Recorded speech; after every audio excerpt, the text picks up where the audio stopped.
parecía inminente. O por lo menos un ataque. Parecía inminente que se produjera un ataque.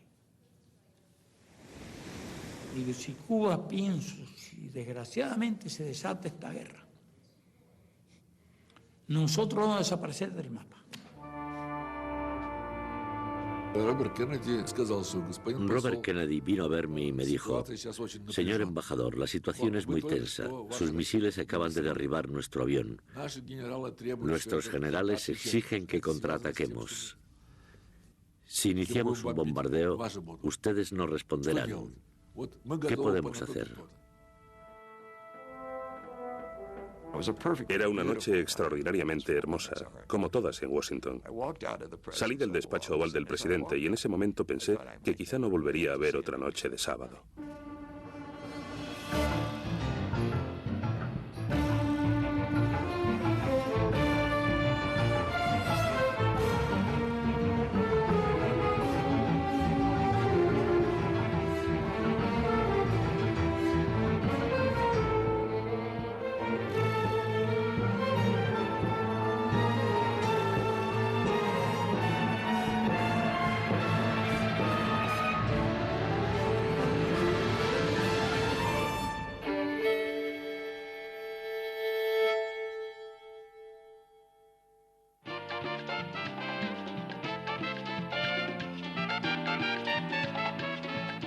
Durante los años 40 y 50, la isla caribeña de Cuba había sido el lugar de diversión de los Estados Unidos. Playas, bebida y casinos.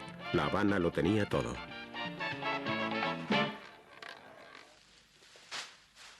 Casi la totalidad del territorio y de la industria cubana estaban en manos de compañías norteamericanas. Considerábamos que en cierto modo formaba parte de los Estados Unidos. Ese pequeño y maravilloso país que no constituía un peligro para nadie, en realidad era un factor muy valioso para la economía de los Estados Unidos. El líder cubano Fulgencio Batista era un dictador brutal. El pueblo al que gobernaba empezó a darle la espalda. Durante muchos años la guerrilla estuvo luchando en las montañas. Al final, un carismático abogado de 33 años de edad llamado Fidel Castro entró en La Habana el 8 de enero de 1959.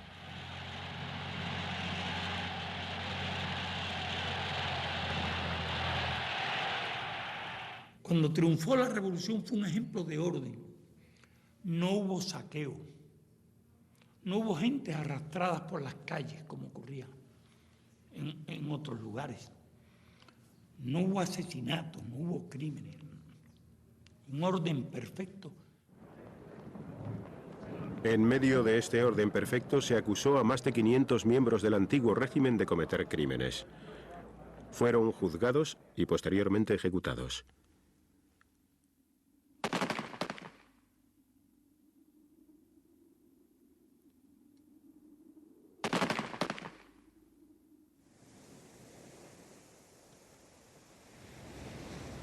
Miles de personas se exiliaron a los Estados Unidos ante el temor de que un nuevo dictador subiera al poder.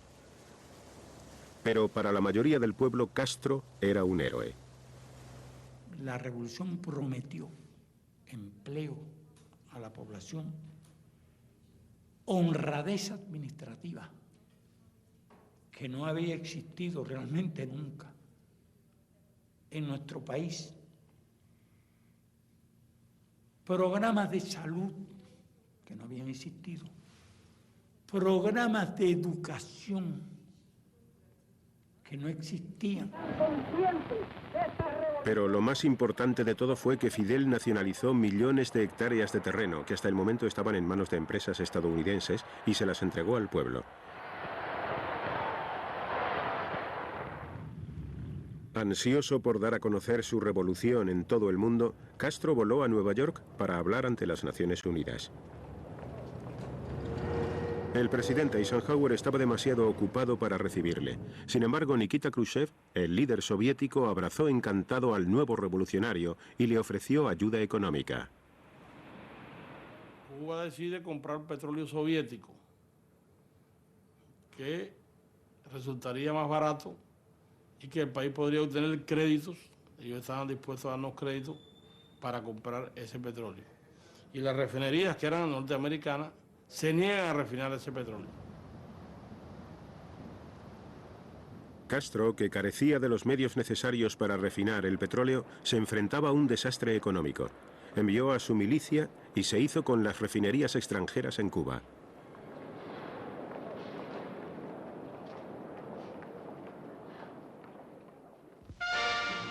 La respuesta de Estados Unidos no se hizo esperar.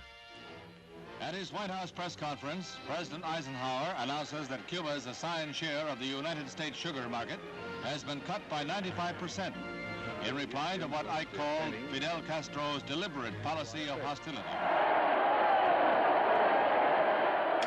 La tensión iba en aumento y Castro nacionalizó otras inversiones estadounidenses valoradas en más de $1.000 millones.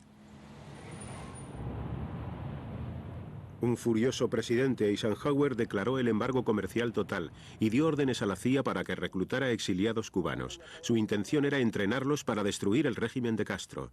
Las agencias del gobierno de Estados Unidos empezaron a preparar personal para bombardear Cuba, quemar los cañaverales. Cuba es cañaveral, es sugar cane. Es muy grande la cantidad de azúcar, de caña. Y venían las avionetas con sustancias inflamables y nos quemaban los cañaverales. Eso fue muy grave eso. Era la riqueza de Cuba, la única que teníamos. Desarrollando una guerra sucia. Grupos irregulares que llegaron a actuar en todas las provincias del país, hasta en la provincia de La Habana.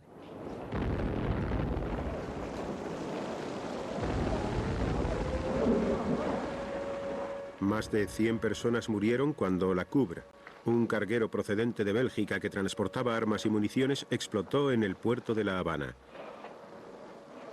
Se sospechó que la CIA había llevado a cabo un sabotaje, pero esta hipótesis nunca se demostró. Castro se volvió hacia la Unión Soviética en busca de ayuda. Quizás si hubiera adoptado una línea diferente, la actitud de Estados Unidos frente a Castro no hubiera sido tan dura como lo fue en realidad.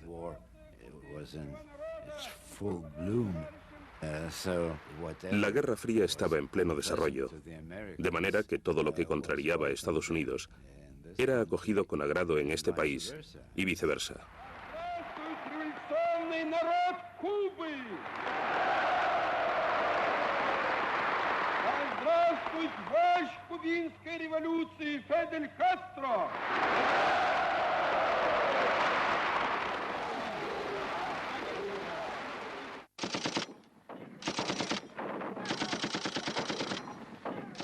En una base secreta ubicada en la selva de Guatemala, agentes estadounidenses de la CIA habían estado entrenando a exiliados cubanos para invadir Cuba. Este era el incentivo que impulsaría al pueblo cubano a alzarse contra Castro y a derrocarle. Este proyecto se presentó ante el nuevo presidente John Kennedy. Kennedy sentía que le iba a resultar muy difícil volverle la espalda al plan que había heredado y que consistía en utilizar a una banda de exiliados para liberar su país. Desde luego, Estados Unidos debía contribuir a eliminar una dictadura comunista de nuestro hemisferio. La CIA engañó miserablemente a su presidente prometiéndole una victoria fácil y con ella el final del